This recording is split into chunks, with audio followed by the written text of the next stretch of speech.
Okay, the sirens are over. Welcome, everybody, to the International Conference on Process Mining at the workshop day, and to our first international workshop on event data and behavioral analytics. The people behind this workshop will introduce in a moment. My name is Dirk Valand. I'm one of the organizers. Together with me is Benoit Depere from Belgium. We conceived the idea for this workshop at the last ICPM conference, where we said it would be nice to do something outside the typical business process mining, where everything is a case and that's it. So we try in this workshop to cover various application areas like clickstream analytics, security analysis, preventive maintenance, website traffic analysis, IoT analytics, and so on. And what all these binds together is that event data is not just your transactional event in a business process. It can come at different levels of granularity, from sensors, from behavior. It can be very long-running behavior. It can be time intervals. It can have rich information. And you will see this coming back in all these talks today. So that's the event data. That's the input. And the output is to analyze it. And not just to analyze a single process, but dynamic behavior of people, objects, or systems at a fine-grained level. So not just aggregate, but really getting insights. And there will be multiple of these, multiple entities, multiple objects. Events can be correlated. There might not be even a process notion or processes that are somehow running together, ending up in the same data set. So the idea is to get a bit outside the classical box of process mining. And I think we've received many interesting submissions in this area, though some are also a bit in the area of classical process mining, but that's also nice. The people behind this workshop are, as I already introduced, Benoit Depere, Massimo Micella from Sapienza in Rome, who has to teach at the moment, so he can't join us, and Arek Senderovic, who is still asleep and who will join us later in the third session. We had several reviewers from the process mining and behavioral analytics community in our program committee. You see on the right. We received in total 14 submissions, and all of them got 2 to 3 reviews. In the end, we accepted 7 papers, which leads us to the following program, which you see here on the right. And I think you've also seen it in the Hoover app. We'll start this first session of 1 hour with case studies and visualizations, and Benoit is going to be the chair of this session with 3 talks, 2 about visualizations, the second one looks at event data that is outside the classical event log. The third one will be a very interesting case study of applying process mining in industrial context. The second session is more classical process discovery with an iteration of the split miner and improvement, and also new developments for the inductive miner. And then the last session, that's chaired by Arek Senderovic, is all about event abstraction, using process models and unsupervised event abstraction. All our presentations are scheduled to have about 50 minutes of presentation plus 5 minutes of Q&A. So the first session will be a bit tight, and I think we'll run a bit into the break, but I hope that's not too much of a problem. Between any of the 2 sessions, we have a short break, half an hour break between the first and second, and 15 minutes between the last 2, but we have lots of time to discuss in those. You can always raise your hand or type in the chat if you have a question or want to discuss something. We'll moderate this, the chair will moderate this. We'll let you know when you can unmute. So until then, please keep yourself muted. And I think it's also nice if you have the time to stay during the breaks for discussions on the paper and the workshop topics, because we also want to exchange some ideas. So let's try to do this a bit. I now hand over to Benoit to chair the first session. Okay, thank you very much, Derek. That was a very nice introduction.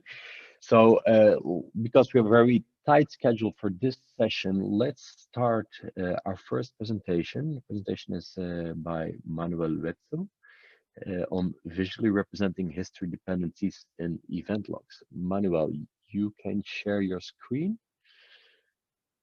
Make sure you're unmuted. I think you're still muted. Yeah, that would help. And I would say the floor is yours. You have like 15 minutes to give your presentation. All right, you see my screen now, right? Yes, this should we work. can All see. right, perfect. All right, so thank you for the kind introduction. I will present today the joint work of Agnes Koschmieder, Thomas Wilke, and myself. We are all from Kiel University. And as our title promises, I will present to you the concept of history dependencies and basically why their current visualization still needs improvement. Then I will present to you our proposal basically of a better visualization approach. And then the third part will be about a study that we conducted, basically validating our approach. And last but not least, I will briefly present to you the ProM plugin that we implemented to basically visualize those history dependencies. All right, so let's just dive in. So what are history dependencies? History dependencies in our sense are causal dependencies that are not only concerned with two consecutive activities, but actually rather a small number of consecutive activities. So let's have a look at the following example to get a better understanding. So down below, we basically see the behavior we want. And the Petri net above basically models this behavior exactly. So we have two choices, as you can see, right here between activity A and B, and right here between activity D and E. And the second choice now depends on the first choice, basically. So when we choose activity A right here, then we follow along with activity C, and now both of the activities are possible, basically. But on the other hand, when we choose activity B, only activity E is possible right here because there's no marking. So in other words, when activity D wants to be or should be conducted, then activity A must be in the trace somewhere before. And this is exactly what we call a history one dependency, because we have to look basically at the two activities. When we stand right here, we have to look at the two last activities, A and C, to determine which one should follow next. So as I said, I will describe to you first the problem. So where's the problem now? The Petri net describes this behavior quite good. The problem becomes apparent when we look at the directly follows graph, modeling the exact same behavior. Obviously, this directly follows graph has no capabilities of permitting basically this one trace BCE anymore. And so this model allows more behavior than we actually want. And I brought to you a second example, quite similar, but a little bit different. Here we have some parallel behavior between activity B and C. And obviously, when we look at the directly follows graph for that model, we end up with this loop construct between activity B and C. So indefinite loops are possible here.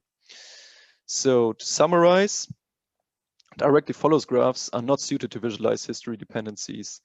But why do we look at directly follow graphs regardless? We think they are quite understandable and obviously really popular. Most commercial tools use those kind of directly follows graphs to visualize processes. And so our question in this work was basically, how can we end up with the best of both worlds? Or in other words, how do directly follows graphs need to look in order to visualize those kind of dependencies, those history dependencies, while still maintaining the good understandability of the normal directly follow graph. And this right here is basically what we came up with. And as you can see on the left, we basically added an additional rectangle. This is the title of this semantic we used in our paper. We added an additional rectangle right here. And this allows us now to distinguish two distinct incoming paths, basically going into activity C. So both of these, this whole construct, this whole node symbolizes activity C, but dependent on which subsection basically of this node the incoming edge goes in, it determines the following path basically. So when we come from activity B, we can only go to activity E afterwards. And this is exactly the behavior we saw before. And obviously the inspiration or the base of our visualization was the directly follows graph. So we are quite similar to the directly follow graph semantics. The second example with the parallel behavior, if we call that one, looks a little bit like this in our semantics. So again, we permit the looping behavior going from B to C and then back to B again, because now when you come from activity B, we can only go down to activity D and the other way around. So that is our visualization proposal, basically. And then in the next step, we conducted a study, basically validating our approach. And the goal of this study was basically to measure the understandability of our visualization. And to do that, we compared it to the directly follows graph, and we compared it to a second alternative visualization, which I will present to you in a second. And this is this construct you can see on the right. It basically was a second alternative to have something to compare to the additional rectangle in our study. So as you can see, very briefly only, we added an additional arc right here, which is distinguishable optically from the normal directly follows edges. And yes, so our study was basically designed in a way that we had two different types of exercises, basically. So the first category would be those comprehension tasks you can see on the left. So I'd call this trace verification, basically. So the participants had to decide for a list of traces if the model next to it can replay this trace or not. And we did this for this small example containing 5 activities, also in this semantic and also in this semantic, as well as the normal directly follows graph. And then we did it with a larger process example containing 10 activities.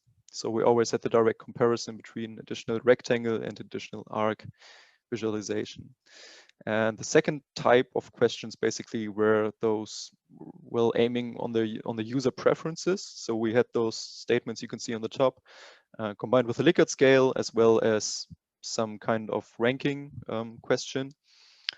And without further ado, let's look at the results.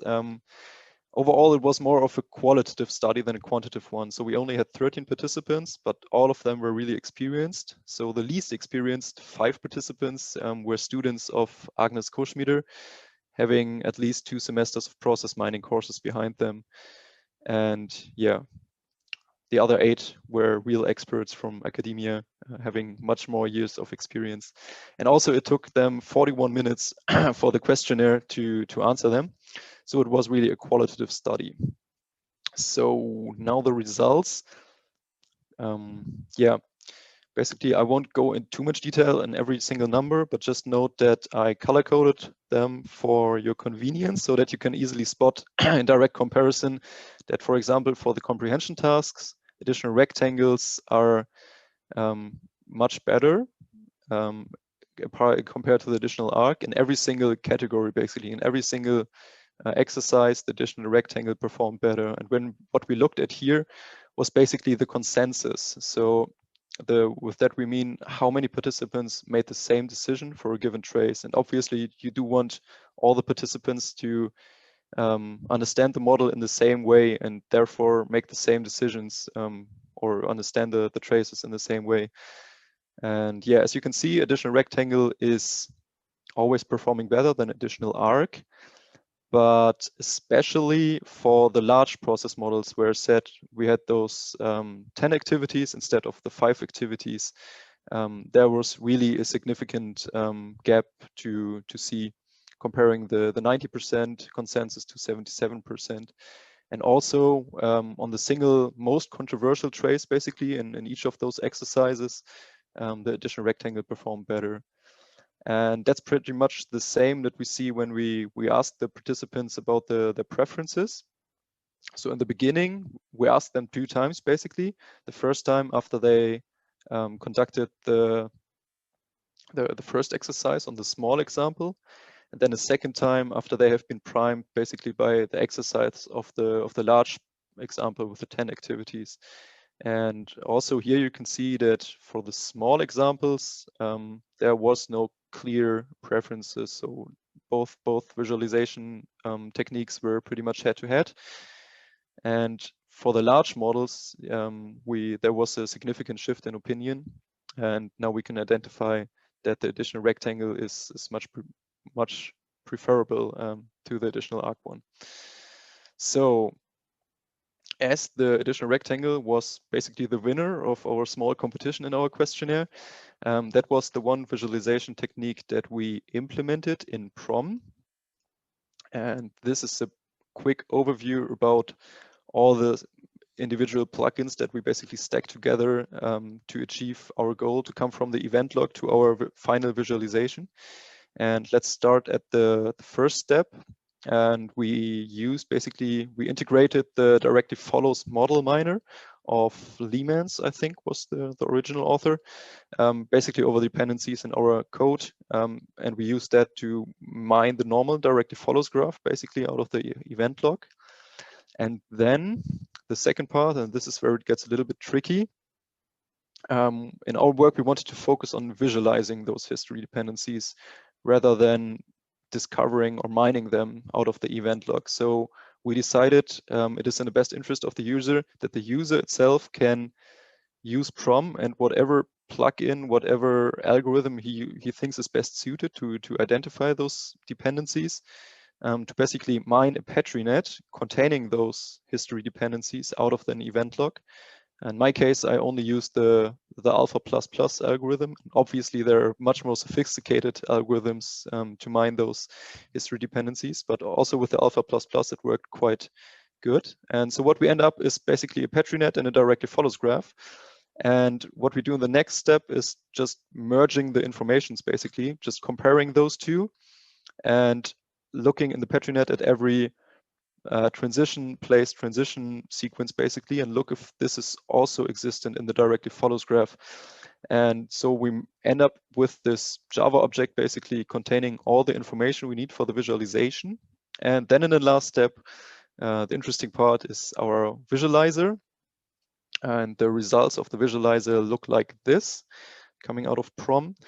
And from the technical perspective, it's important to highlight that we use the graph Viz framework in combination with dot.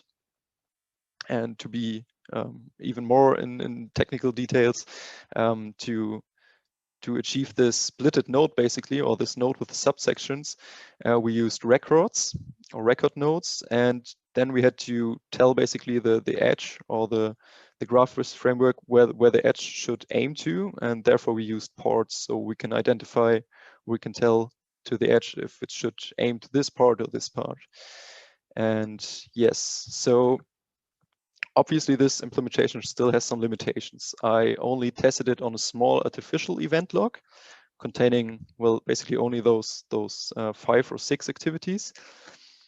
And when we used it on more sophisticated examples, we ran into problems when there were multiple interfering history dependencies. So when there are multiple paths crossing each other, the visualization still gets a little bit messy. But nevertheless, it's quite important to highlight here that this implementation proves at least that with the commonly used graph Viz environment, which is quite, I think it's used in most graphical graph visualizations in plugins in ProM. Those common frameworks can be used to visualize also this additional rectangle semantics. All right, so just in time, our last slide. Just a quick wrap up of what I talked to you. So the goal of this work was basically to come up with a visualization technique that is as understandable as a directive follows graph, and at the same time is capable of visualizing those history dependencies. And we found out that obviously directive follows graphs are not suited for history dependencies, and we enhanced it with the additional rectangle semantics. Also, our study showed that this is an interesting approach. And with our plugin, we proved that ProM and the graph Viz environment is actually capable of visualizing this, this kind of semantics basically, and therefore there's no need to basically write some framework yourself or draw the graph yourself. You can easily use those commonly used tools to do that for you. All right, so future work. We do want to enhance the semantics of the additional rectangle. Basically, we want to integrate also quantitative aspects such as frequency and time and take that into consideration. And then obviously we want to improve the plugin, the implementation even further, tackling exactly those limitations I just talked to you. Yeah, that's about it from me. And now I think we have a few more minutes to questions. Yeah. Manuel, thank you very much for your nice presentation.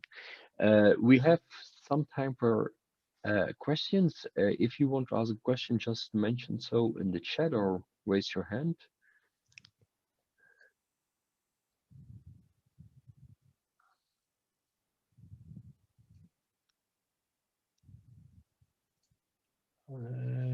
Okay, I'm not immediately seeing a question popping up, but I will take the time to maybe ask a first question, maybe a second question will pop up.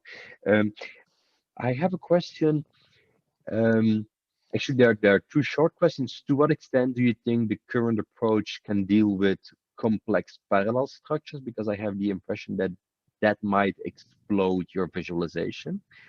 And the second question is, at this moment, your dependencies that you're focusing on, as we often do in process mining, we consider them deterministic. So either it has an impact or doesn't have an impact, something is possible or not. While I think in reality, very often it's more probabilistic than deterministic, that the probabilities significantly change depending on the path leading up to a choice. So do you have any idea how you could deal with these two things in your approach? Yes. So yeah, first to the parallel aspect. Yeah, definitely. That I think in the current implementation that would be a problem. So like I said, this it is still a problem when we have multiple dependencies running through each other. Yeah, we definitely have to work on that one. And then on the second thing, yeah, obviously you're right. I mean, in no event log, there will be only this kind of behavior and no other behavior. So this is why we basically decided in this first step to leave this decision to the user mining the Petri net.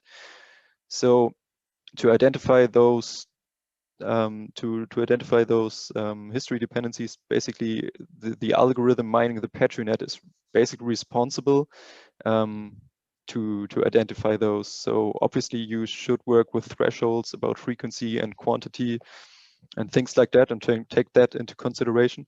But for this plugin, for this just the visualization part, yeah, we basically yeah, just let the plugin mining the Petri net do that work. Yeah.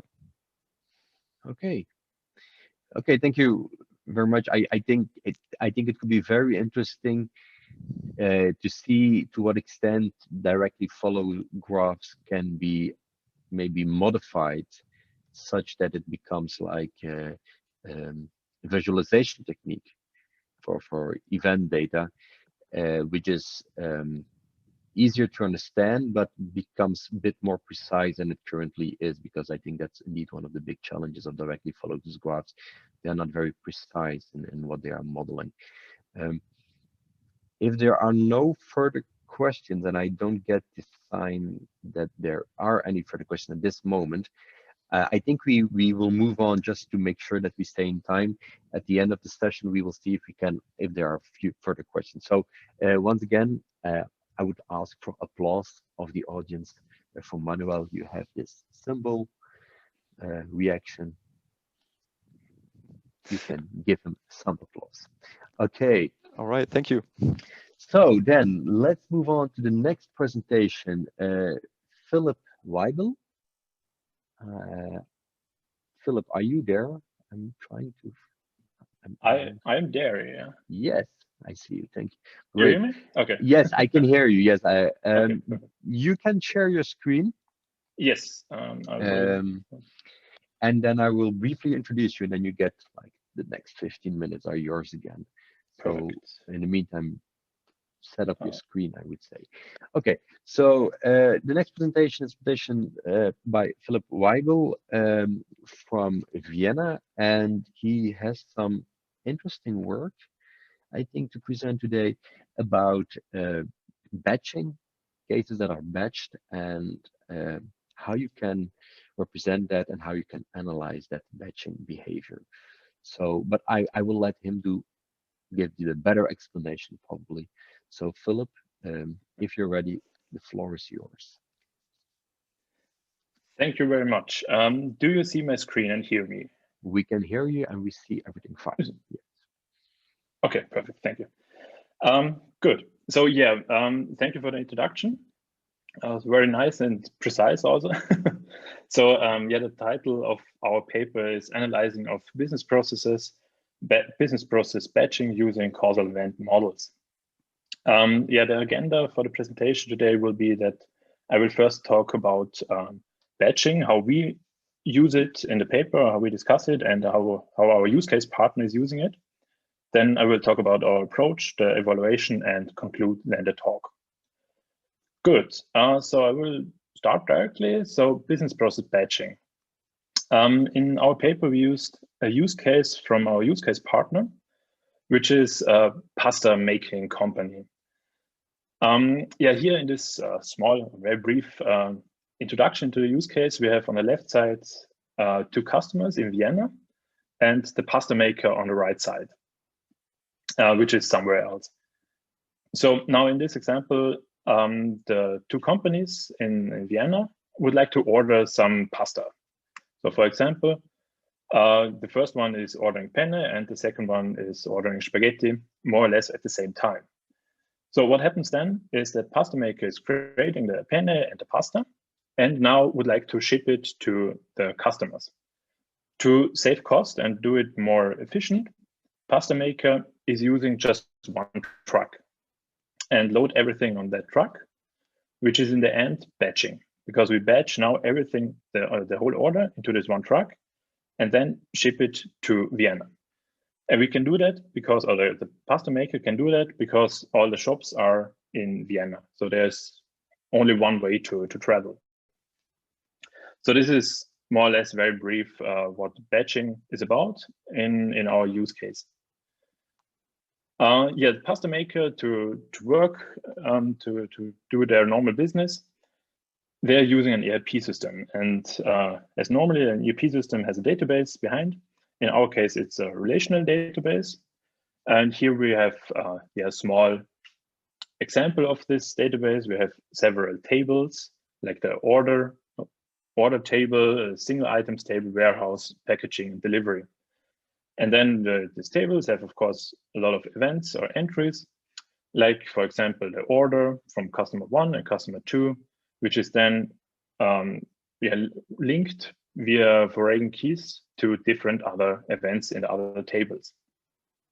And in the end, the delivery is then, as the example before showed us, packaged into one delivery or done in one delivery.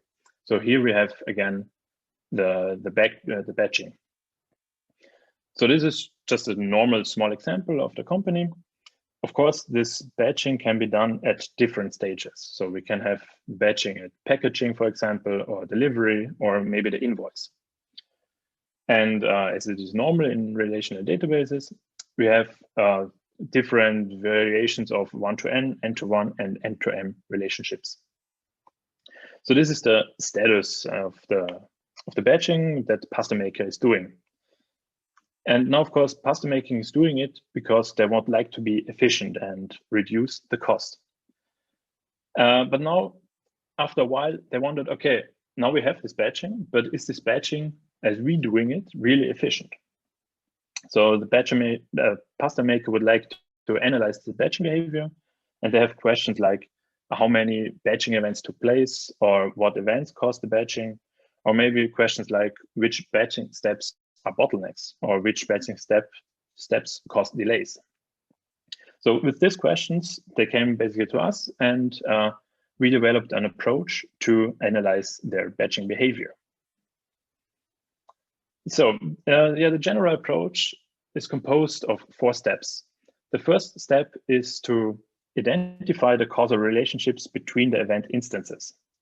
In our case, it's quite easy because we use the database, we use directly the database, and we use the foreign key relationships between the events to get this causal relation.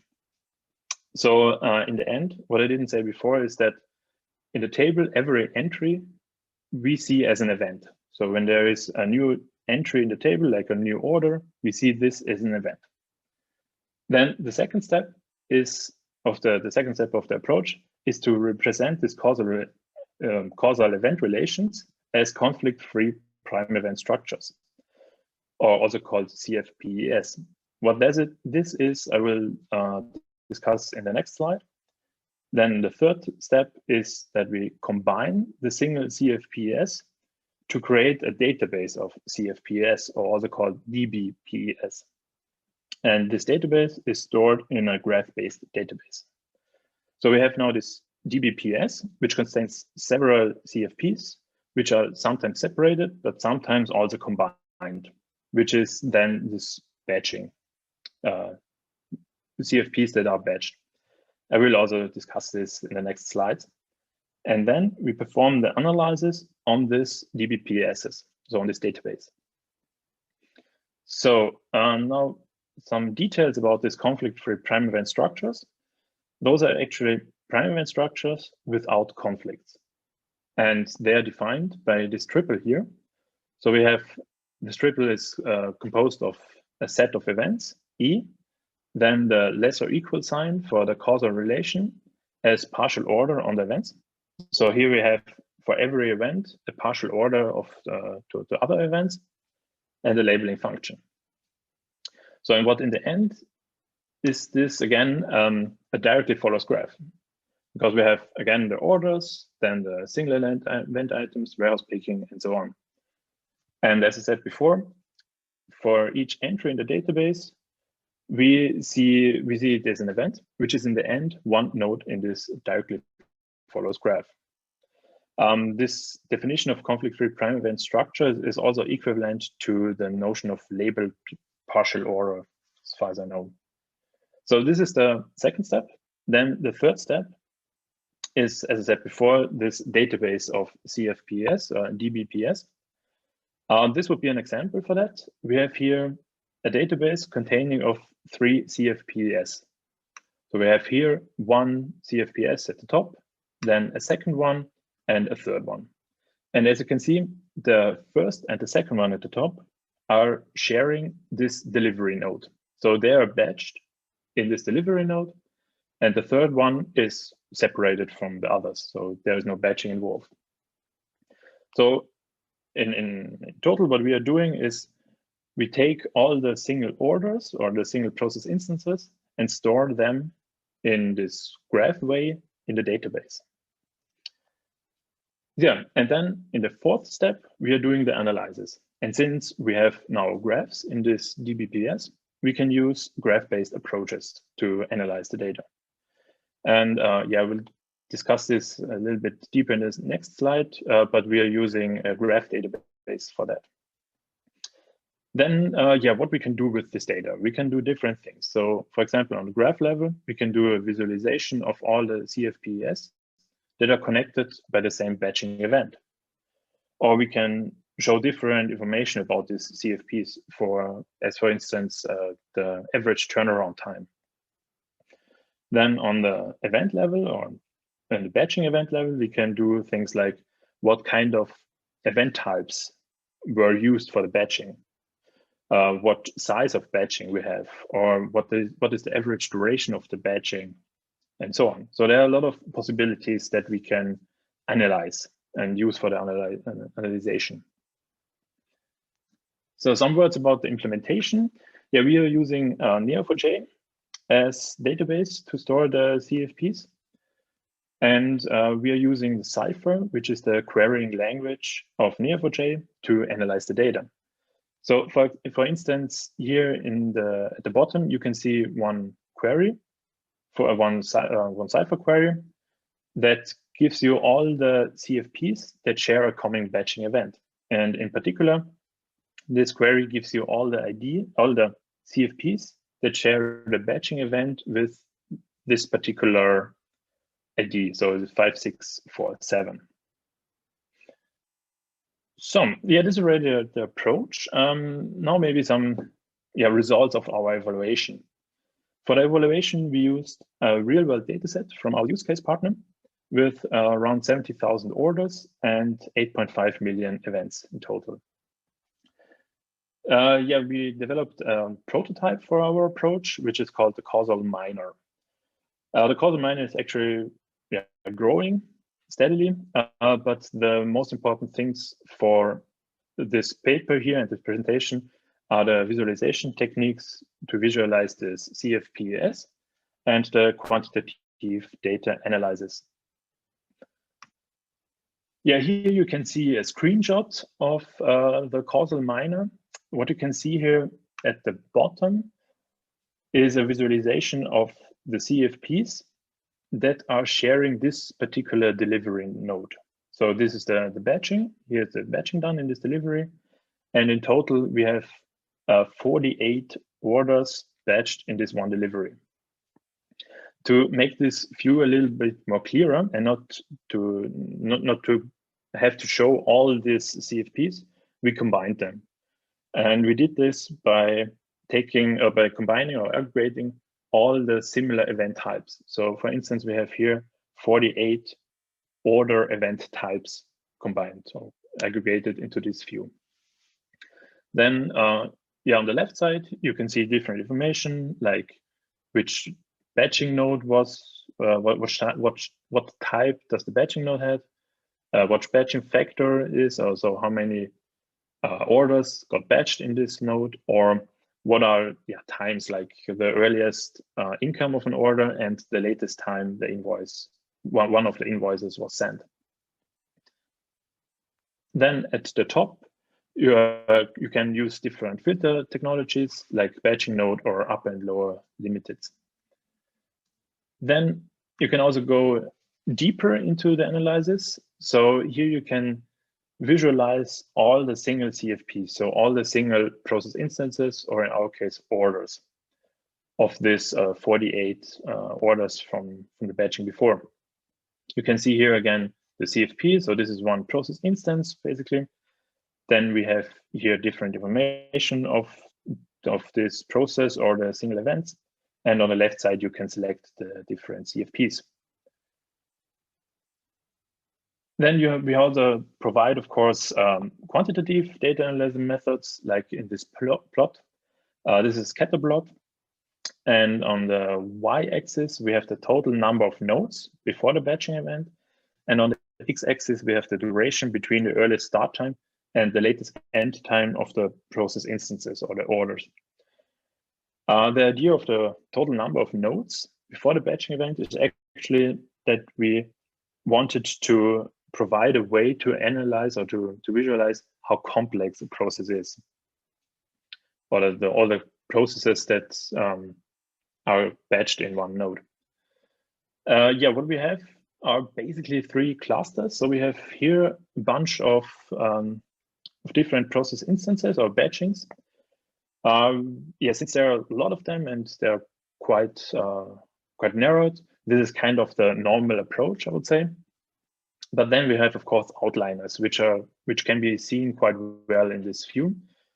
So, for example, here we have batches that were done in the invoice event. And at the top, we have a process complexity, so to say, of 10,000, more than 10,000. This means that before this batching event, this batching invoice event, we had 10,000 events before that, or nodes before that. So this is maybe an outliner, we don't know, but this may be something that an analyst should take a look into. Then also was quite interesting, all these invoices are around 5 days. So it's maybe also very interesting for an analyst. Or another outliners would be these 5 outliners. This is a batching which was done in the delivery event. And as you can see, we have here sometimes more than 18 days, which is quite a long time. And maybe those are outliners or bottlenecks, maybe there was a bottleneck, and maybe an analyst should take a deeper look into that. And of course, to do that, he can use the visualization techniques that I showed you before. Or maybe another view in a box plot. I will not go into detail here in this view, but you can also use this to get information about the outliners. Good, then my time is up. Short conclusion. In this paper, we present an approach that can be used to use causal event models to identify batching behavior and to analyze this behavior and get more information about the important attributes of those batchings. Then by analyzing the real world data, we were able to show that the batching was done in different event types, for example, an invoice and a delivery and so on. And the batching was done in different process complexities. Then future work, we are currently working on improving the batching analysis methods by adding automatic identification of outliners and stuff like that. And the way to allow an empirical comparing of alternative batches. This was already the presentation for today. Thank you very much.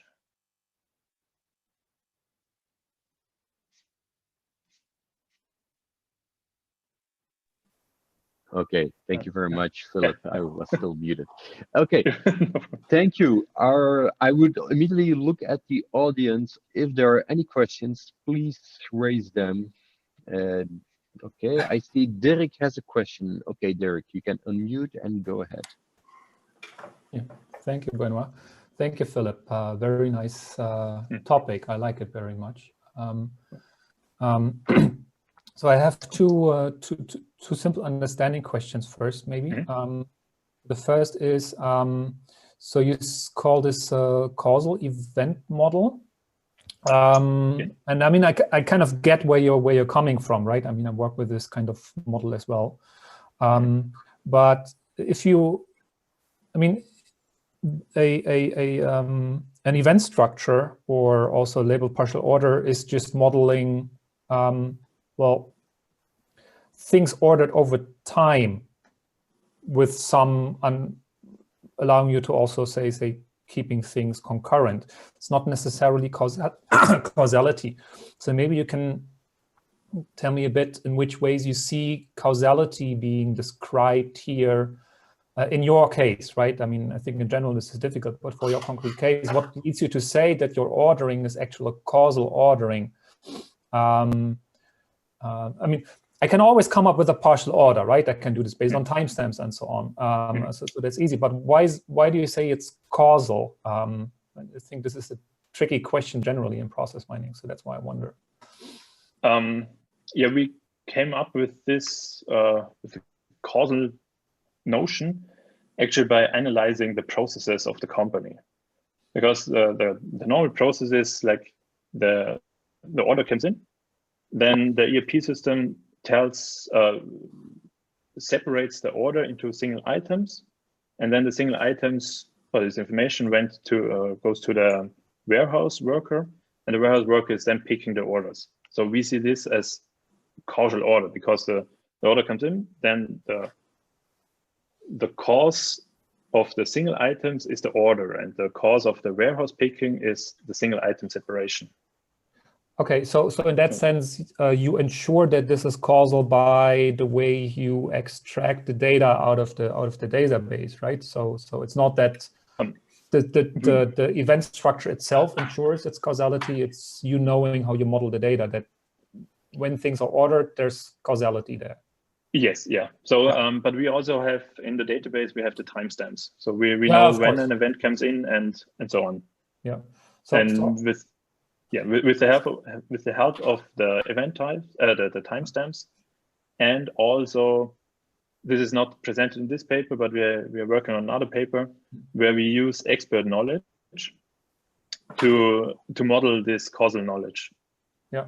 And from this aspect, we are calling it causal. Yeah, no, I understand. So in the work with CZLU, when we kind of extracted event data from ERP systems, we also basically said we can only relate events, make them causal, if in the data, well, there's the order by timestamp, and we see foreign key relations that have been hand selected by the domain expert. Yeah, so it changes, right? So, but you needed to see, say a structural connection in the data and the time relation. Is this roughly the same? I think it's roughly the same. Yeah. Oh, that's nice.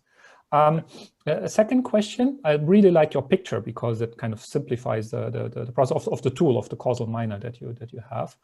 But also there in the work with CZ, we struggled with kind of summarizing ERP data in a simple way. So if I look at this, then so in our case we could easily describe things if they involve, say, a single object like a delivery or invoice. But when we were looking at updates to objects, like maybe there was a change in the delivery date, or there was a change in the order, right? So updates to these documents, which were also events, if we included them, then the process became extremely complicated and it was very difficult to analyze.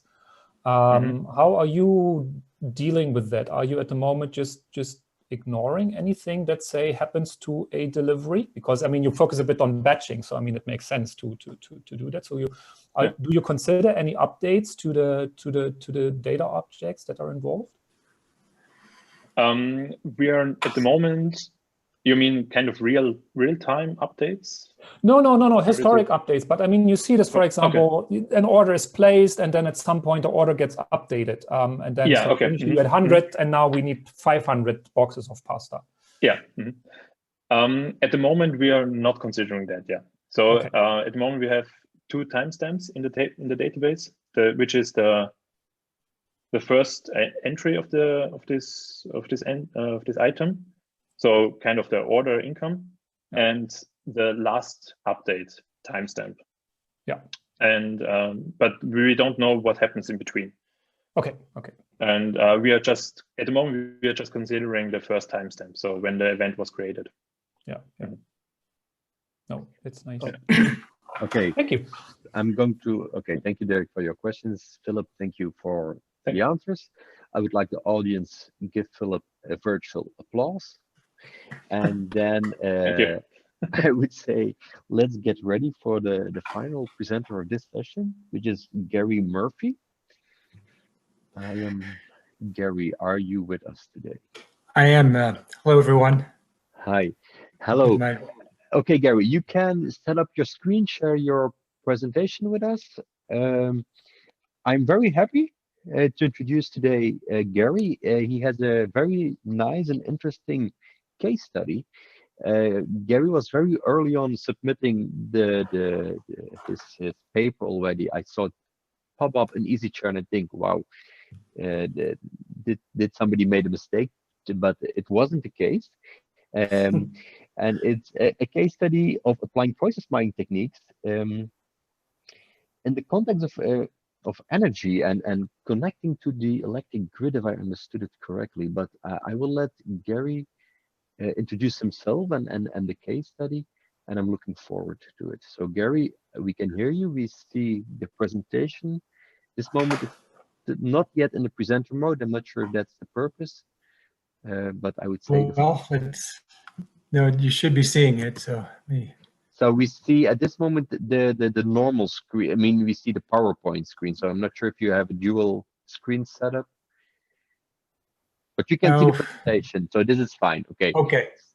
Go ahead. Perfect. Here. Well, thank you, everyone. Welcome to this session on process prospecting.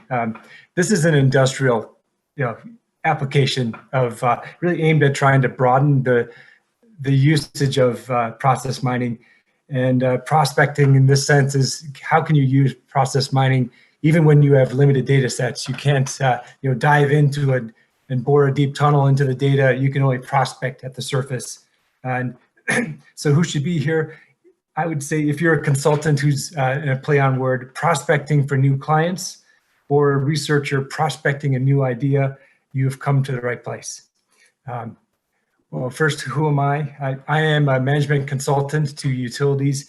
I started my career 20 years ago as a Six Sigma project lead at the 3M company. And after 3 years, I proceeded to work across the utility sector, deploying technology, layers upon layer of new capabilities, new features. And I think in the process, I drifted away from this process thinking. I think also the corporate world did as well.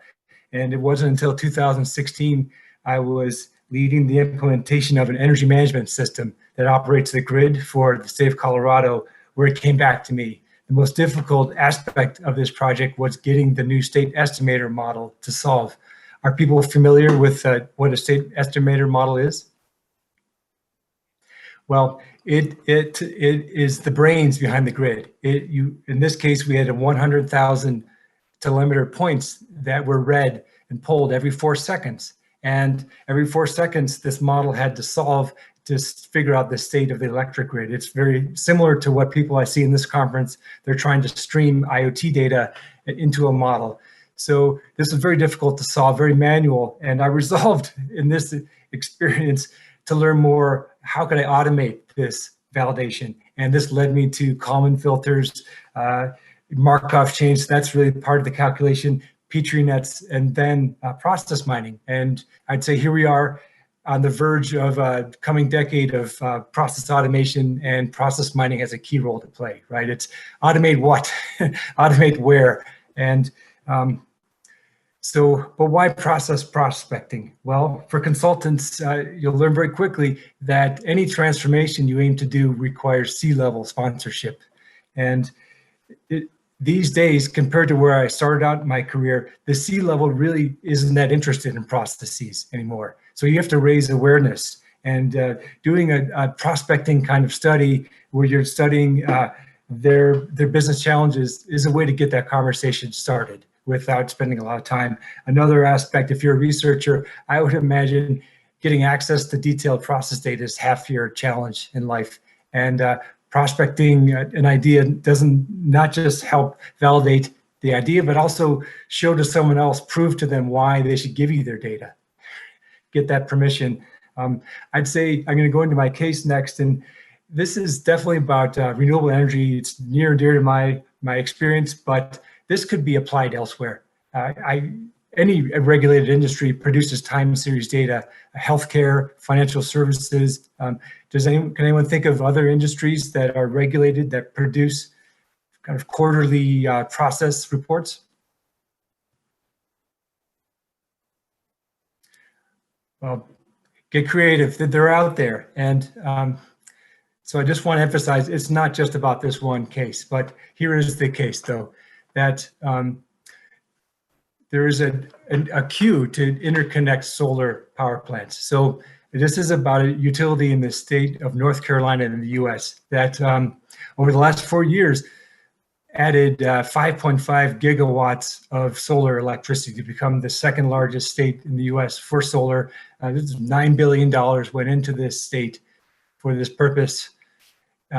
In order to connect a new solar power plant to the grid, you've got to follow a process. You have to go through this interconnection queue, and that's where process mining comes in. So I won't go through all the steps, but just know that each step of the way, it's probably the only queue in the world where you're spending tens of thousands of dollars just to have a place in line.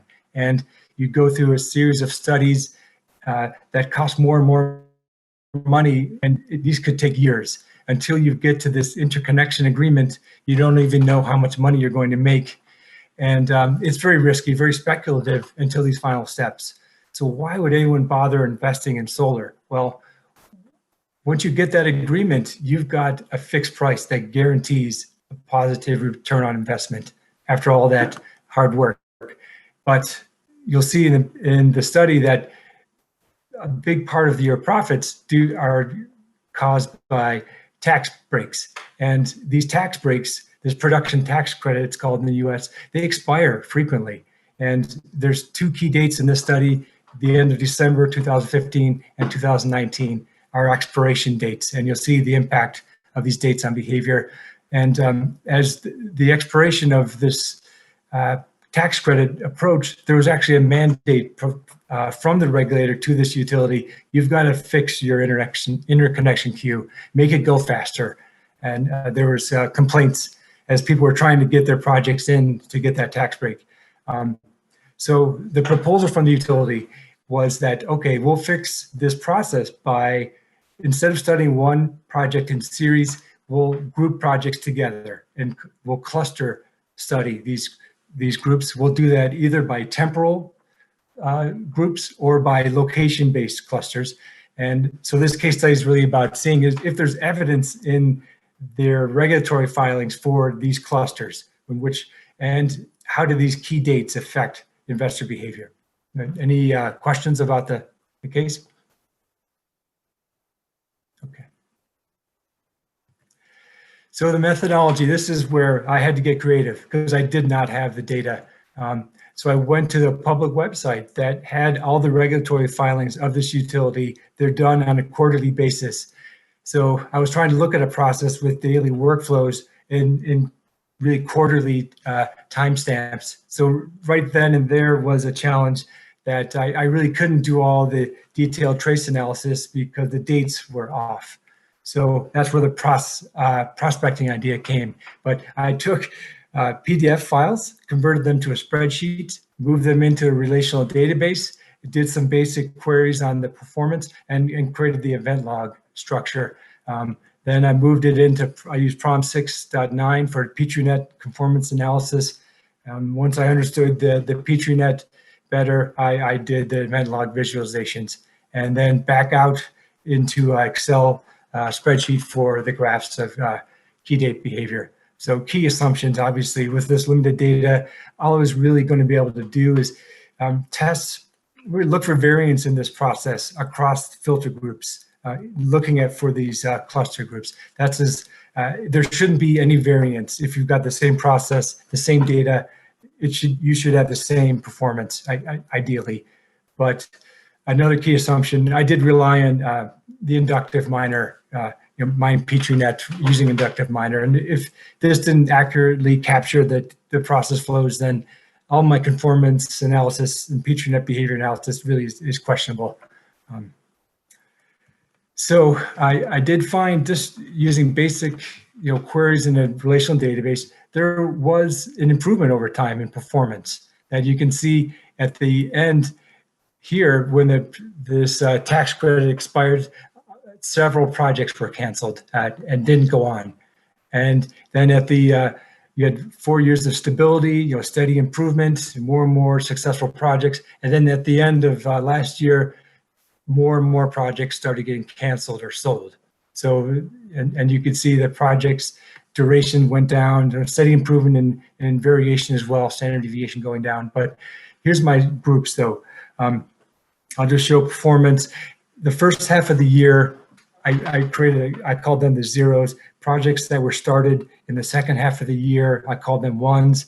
And you can see that there is difference. There is temporal clustering. More projects were started towards the end of the year, and they actually had a shorter elapsed time.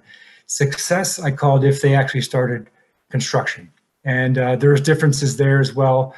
Top QS, it's just top quartile of substations. So this is the locational cluster I tried to find in the data, that if the projects with more substations with more solar being connected to them, was there any better or different advantageous performance? And you can see they were kind of split. They were in the middle, that they had a kind of in between time, and their success rate was pretty high. So why not stop the project here? Well, not so fast. And this is where process mining actually helped identify just some inconsistencies in the data that I wouldn't have found otherwise, that behaviorally there was variation in complexity across these groups for the PetriNets. And for conformance analysis, there's also differences across these groups that, so for example, you've got differences in precision across these groups. The zeros, these are the groups started in the first half of the year. They had a higher success rate but they also had lower fitness, more violations, more issues with the data. So there's a contradiction there. And also this locational study group, the top QS, they had a very simple model, but they also had problems with fitness and precision relative to the other groups. So this was very helpful to see that it wasn't cut and dry, that you actually needed to do more study. I did do a directly follows graph, and not to delve into details, just showing here that there was difference in how projects in these groups, how projects flowed, and some of them didn't really make sense. That there's issues perhaps in the data. You could go from a project being open right into construction, skipping steps, and so that also identified some challenges in the data, and again, seasonal and locational variation. This was very interesting as well. So looking at these key dates that I showed, kind of the bookends of the first graph, did larger investors, they're called installers, were they more savvy? Did they behave differently than the rest? And so I created another study group for these installers that had more projects than others. And overall, there were differences that during these key date years, you could see that the number of projects that were canceled or sold did go up, and there were fewer projects started as these tax credits were expiring. So that would make sense. But compared to the rest of installers, you also had the top quartile group canceling and selling fewer projects. They actually were less skittish, perhaps, as these tax credits expired. But where there was a lot of difference between the top quartile and the rest was that here you'll see here in the Q issued, so they actually started a project. They started more projects. So you had 218 versus 86. They started more, they got in faster in 2016, and they got out quicker as well. That they just didn't, they stopped investing in this market, whereas other groups of investors were still piling in at the end of December last year. So there's a bit of behavioral analysis that showed a difference here. I guess to wrap things up, this approach of just, excuse me, taking a very simple data set, kind of regulatory source about a process, creating filter groups within that same data set, it did meet my objective of seeing if there was process variation around these cluster groups. As a follow-up, of course, I would need more robust data. In order to do any kind of trace analysis, it would really require synchronous data set that showed what was happening on a day-to-day basis. More broadly, though, this study showed that you can use process mining to do kind of process-focused business scenario analysis. Even if you have limited data, you could go out and grab some regulatory filings. And within using ProM 6.9, I really like it. It offers so many different analytical options. So I'd use QGIS for GIS, for example. Very similar, a lot of different packages. I like having that flexibility.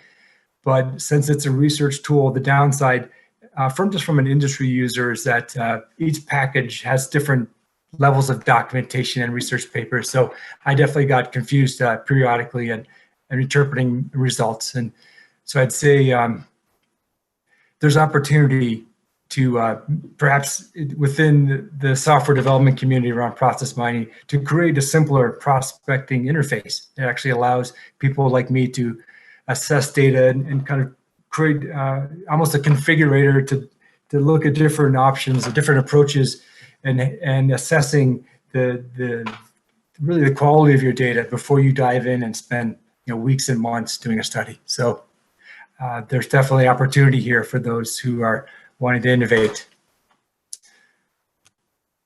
All right. Okay, Gary, thank you very much for your presentation. I will have a look at the audience if there are any questions from the audience at the moment.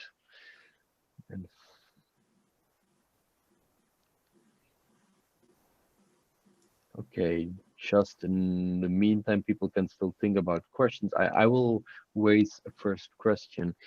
I noticed you used complexity measures to analyze, so you discovered the process model and you used complexity measures to gain insights into the behavior, I think, between the different subgroups that you selected. Just a question, how easy is it to translate these differences into actual behavioral insight? Is that something that's easy to do or relatively difficult? What was your experience there? Well, this is where my industry experience was helpful, because I'm familiar with interconnection queues, how the workflows work. Each step is very complex. We're talking about running simulations and engineering studies, but there was only a limited set, really 5 activities. So if you're going from one with such a low number of activities, there really shouldn't have been a lot of complexity. So any differences in complexity meant that there was something off in the data, and really I think another, just based on experience, there was an opportunity for a lot of restudy loops. So a lot of loop behavior could have been hidden here, because you're looking at you're trying to solve for one solar plant, yet you've got maybe 5 others trying to interconnect at the same place.